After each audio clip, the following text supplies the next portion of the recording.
What is the head and shoulders pattern in trading?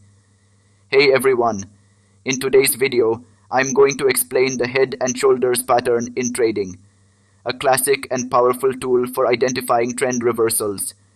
If you've ever seen a price chart that looks like a person's head with two shoulders, that's the pattern we're talking about.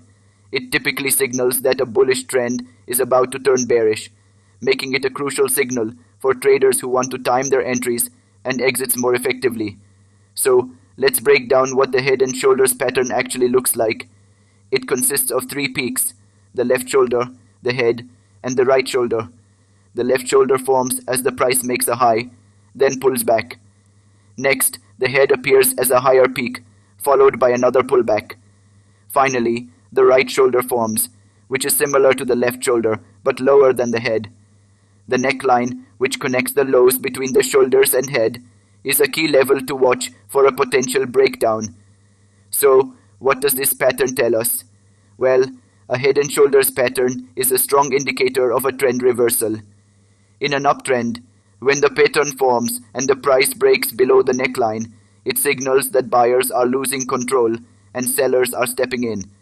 This breakdown suggests that the bullish trend is over and a new downtrend is likely beginning. For many traders, this is a clear sign to consider shorting the market or exiting long positions to protect profits.